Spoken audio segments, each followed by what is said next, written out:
Trevor Lawrence just got the bag. Jordan Love is next.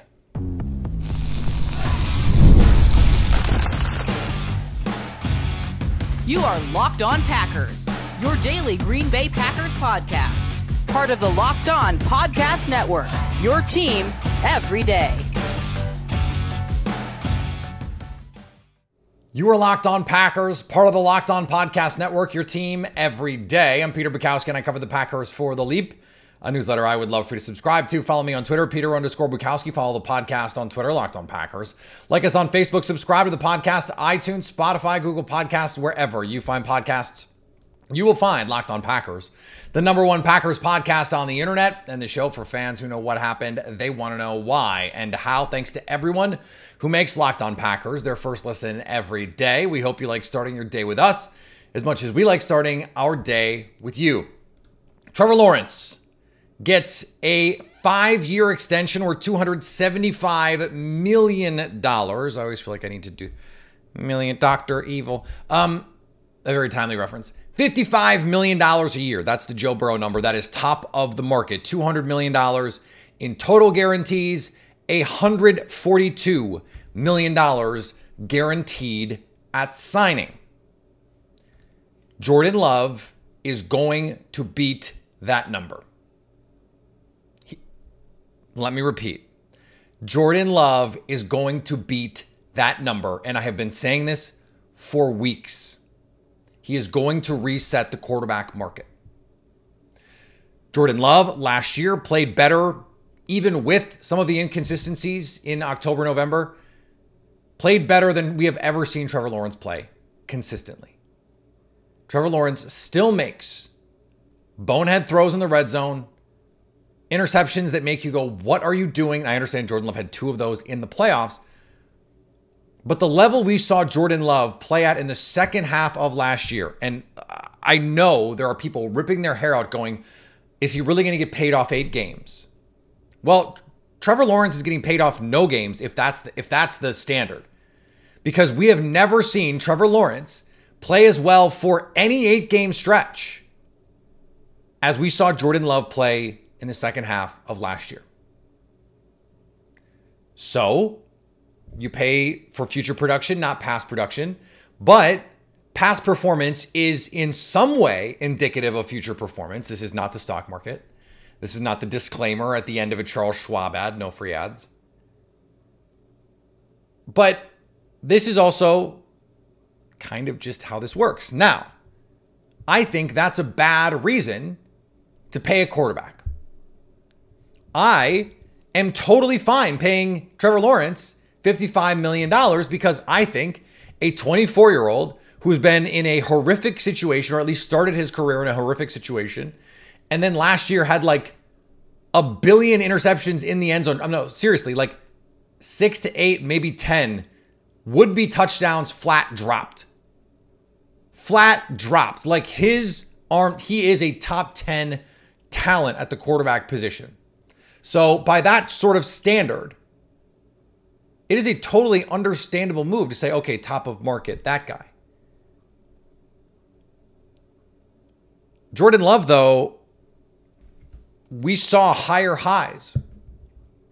We saw the playmaking. And you can say whatever you want about the situation over the last few years with Trevor Lawrence, but it's not like Jordan Love last year was playing with the 49er cast. I mean, how many times have we gone over the offensive line rotating cast of characters and the first and second year pass catchers and the injuries and all of those things? And yet, at the end of the year, 5th in EPA per play, a top 10 offense because of, in large part, Jordan Love. He looks like a floor raiser. He looks like the kind of guy who makes other people better. And it's not Trevor Lawrence. It's not his fault that, Zay Jones doesn't make a catch. It's not his fault that Calvin Ridley can run a gorgeous route and then not complete a catch through contact. It's not his fault. But Jordan Love had to fight through a lot of those same issues, the drops, the wrong routes, the blown protections, the lack of a running game consistently, especially in the first half of the season, but even for parts of the second half. And he found a way to produce. Now, again, I understand the anti-argument of, well, just because, I mean, it is a close cousin of, well, just because everyone else is doing it doesn't mean you should do it. If your friends all jumped off a bridge, would you do it? Some of you are nodding your head. Yeah, sounds fun. How high's the bridge? Just because Jared Goff got $53 million doesn't mean you should pay a mediocre quarterback that much money. But Jordan Love, number one, is not a mediocre quarterback. And number two, we have proof of concept of what high-level Jordan Love play looks like. And there is still so much more room to grow. We have not seen Trevor Lawrence put together a consistent stretch where the highs have been this high. Consistently. That is the thing. Every professional player in every sport can be really good once. Or really good for a day. There were guys you've never even heard of that scored 50 in a game last year in the NBA. There are guys in pro golf who barely have their tour cards that can shoot 64 at a PGA Tour venue once. Everyone has the talent to do it once. The good players do it often, and the great players do it all the time or almost all the time. So, yes, some inconsistencies, a lot of extenuating circumstances. The same can be said for Trevor Lawrence. And so it is just flatly the case that you cannot be pro the Trevor Lawrence contract and anti Jordan Love getting paid. Because while Trevor Lawrence has more starting experience,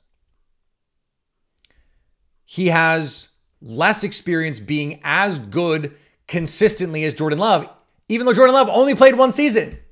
That's how good Jordan Love was. That's how hard it is to play for that stretch of time. It's why we've talked about it every day. Remember the episode we did about how that stretch is just not a thing that anybody does.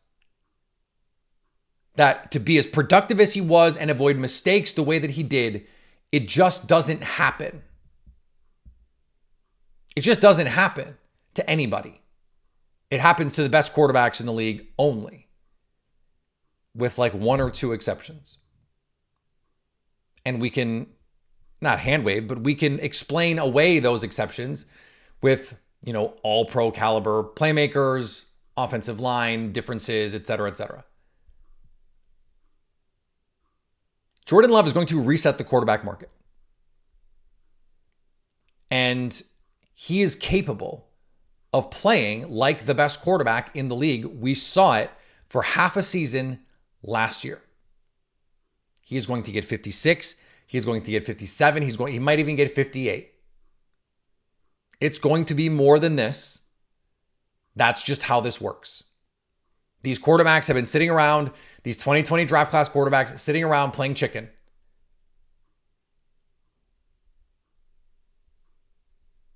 And Jordan Love, because he got his little extension, he's not quite in that same boat. 2020. You have your 2021 guys. But Tua needs to get paid. Justin Herbert got paid. Tua, Lawrence, Love. Those are the three guys looking around at each other going, who's going to blink first? Lawrence blinked first.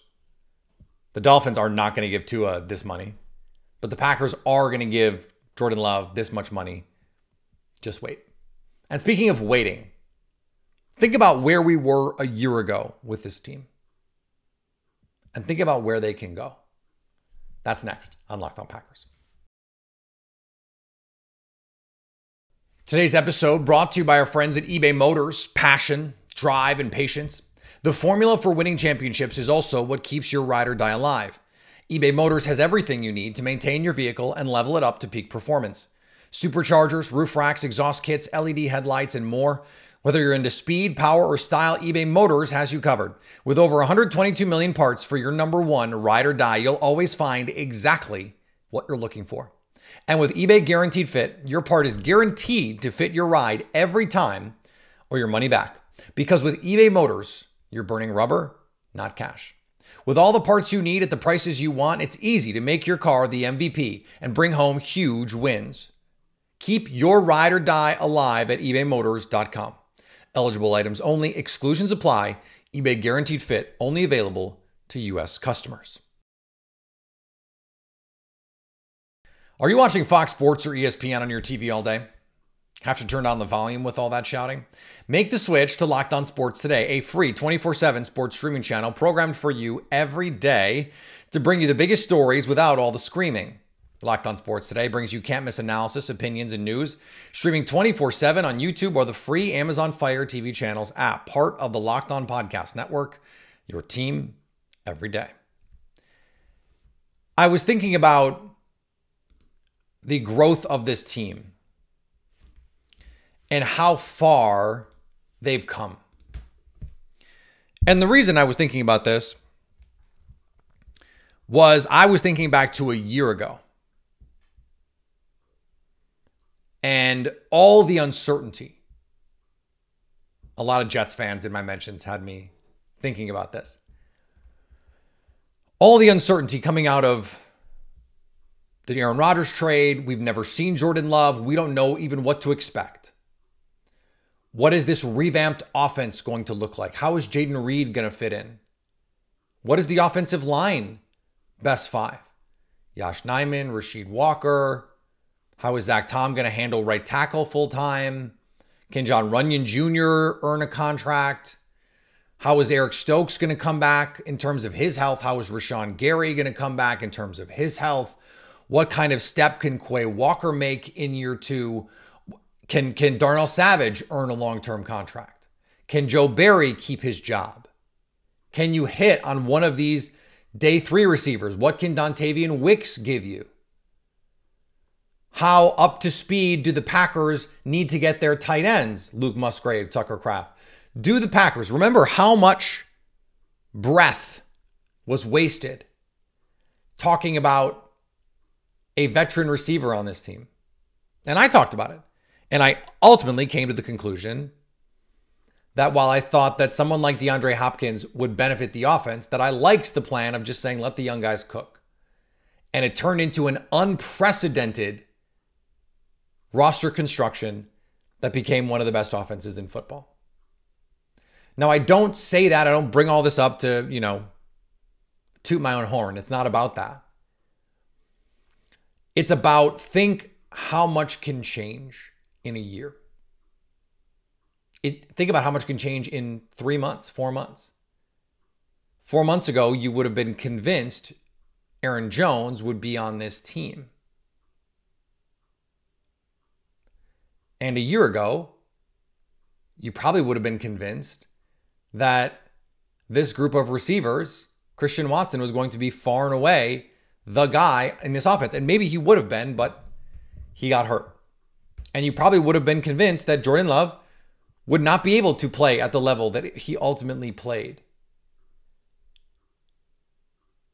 And so maybe you would have been convinced Carrington Valentine at this point would not be able to come in and start admirably for the Packers. That Eric Stokes, his injury, that would be a death sentence.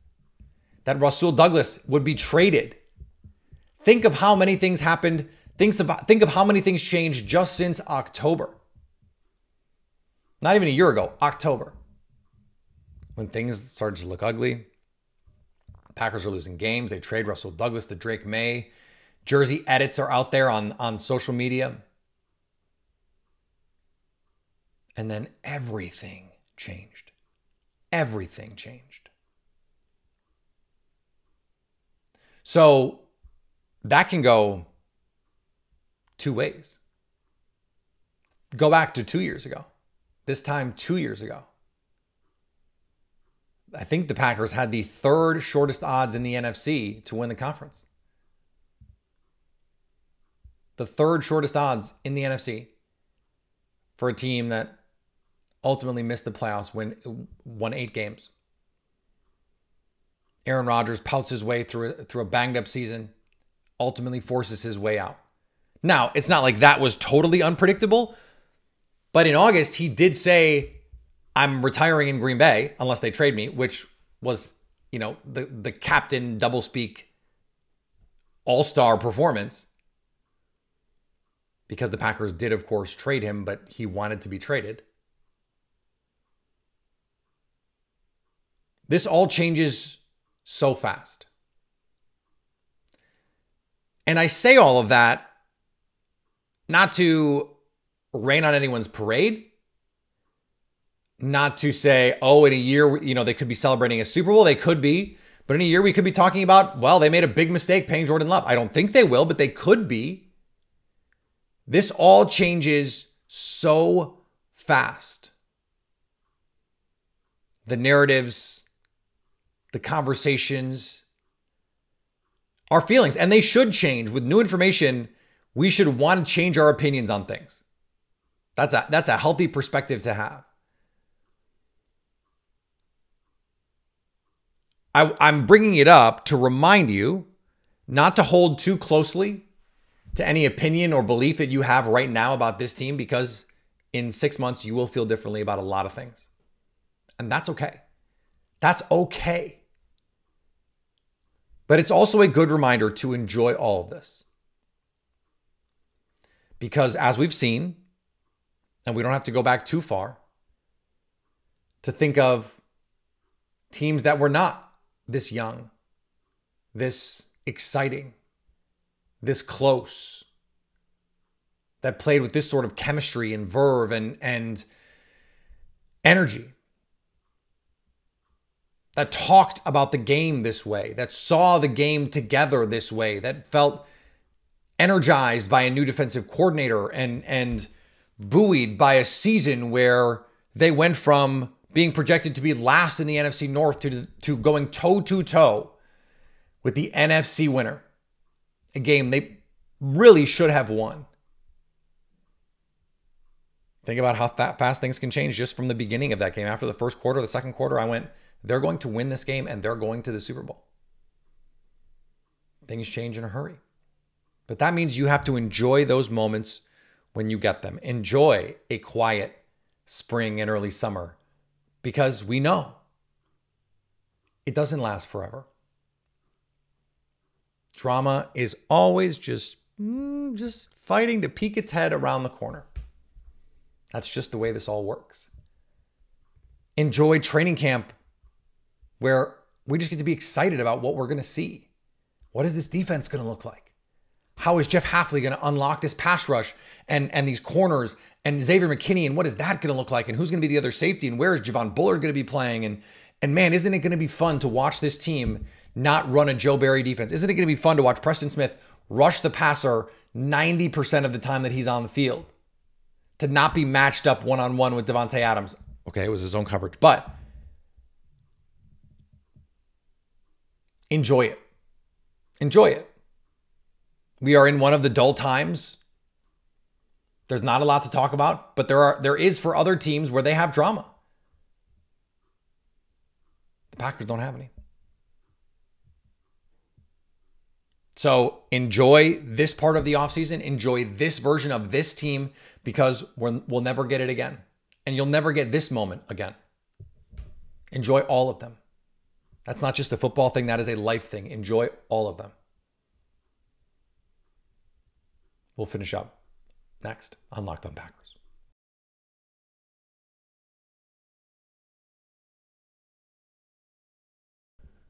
There's a name in the safety race that I want to make sure we touch on before we get to camp. And that's Anthony Johnson Jr., a player who I was really high on coming out of college. I thought they stole in the 7th round. Over the last couple of years, they have drafted a number of players on day 3 who I thought were day 2 kind of players, and Anthony Johnson Jr. is one of them. Inconsistent last year, but remember, he started his career at Iowa State playing corner. In 2 years in college, this is via Ross Uglum over at Packer Report, our pal, he played 578 snaps wide, 347 snaps in the box, and 76 snaps at free safety. That is versatility. Xavier McKinney the last 2 years, 551 snaps in the box, 225 in the slot, 837 free. Played all over the field. Javon Bullard, last 2 years at Georgia, 374 snaps in playing free safety, 654 in the slot, 144 in the box. So of those guys, the players played in the box the most, Xavier McKinney. Probably going to play more in the post, but we'll see. He's also played the most free safety. He's just played the most. Javon Bullard has played the most in the slot. He played a full season in the slot, so that's one of the reasons. And Anthony Johnson Jr. played corner, so like that's a little cheating. But Brian Gutekunst has talked about wanting to be interchangeable. Anthony Johnson Jr. literally played corner. It doesn't get more interchangeable than a safety who actually played corner. Javon Bullard is a safety who actually played corner. Xavier McKinney is a safety who really was a slot corner in college a lot of the time, a la Brian Branch. He can do a lot of those things. Being able to play everywhere is part of the deal. It's why, and I haven't mentioned this in a while, but maybe you're playing a drinking game about it. I want to see Keyshawn Nixon playing some safety because I think he can. Because I think as part of coverage disguises, you put him in the slot and you can haul ass back to the deep half. But Anthony Johnson Jr. is the only one of these guys, Evan Williams, Bottled and Bond, Javon Bullard, Keaton Oladapo, who our pal Jim Nagy from the Senior Bowl thinks is going to be a dime linebacker, not a real safety. Anthony Johnson Jr. is the only one who's played other than Xavier McKinney, but Xavier McKinney we know is going to start. Javon Bullard is probably better as a nickel corner than a safety. He's a really good cover player. So where does it make sense to have Anthony Johnson Jr. just start the year next to Xavier McKinney? Are they going to play a bunch of big nickel with three safeties? And if they are, where are the guys going to line up? This is like, to me, this is the storyline of training camp. This is like the thing I'm going to be watching for, the thing I'm going to be looking for quotes about, the thing I'm going to have my eyes trained on. Who is on the field? Where are they playing on the back end? Giggity. This is going to tell us a lot about the way the Packers want to play. And I believe in Anthony Johnson Jr. I thought he was a top 100 kind of player. Like a third, fourth round kind of player. Same with Kalen King, who they got. Michael Pratt. I was going to say Spencer Pratt. I don't know why I didn't even watch that show. Michael Pratt. And so they've done this with guys that I've really liked who have fallen. He's one of them. Like, I liked Anthony Johnson Jr. as a safety prospect better than Evan Williams, who they took, 3 rounds sooner and a year later. So how do I square that? Well, I want to see Anthony Johnson Jr. in year 2, another year playing safety. How does he look? I don't want you to be discouraged if he ends up being the starter because I think there's real talent there. He had some opportunities in preseason, on family night, if my memory serves correctly, to make some interceptions, could not haul in some of those interceptions. The ball skills, you always want to be able to make your bones. You always want to be able to impact the ball. He is going to get a real chance to start. And I don't think it's going to be an upset if he wins the job because, number one, I think Javon Bullard can play the nickel. And number two, I think they're going to play a lot of 3 safeties. But then the question again becomes, where do they play? What does it look like? How do they rotate? How are they able to leverage the fact that they have 3 safeties on the field and use it to disguise what they're doing, to maximize their personnel, to maximize their matchups, to dictate terms to an offense, and not just say, well, we're going to do this thing because you're doing this. No, we are going to do this because it is our best personnel, and we think it's going to take away this, this, and this. How are you going to counter? How are you going to counter us? And I think that is going to be one of the biggest differences with this defense this year. The Joe Barry defense was so reactive. It was so predicated on what the other team was doing. Let's stop everything they're doing. Let's put a lid on it,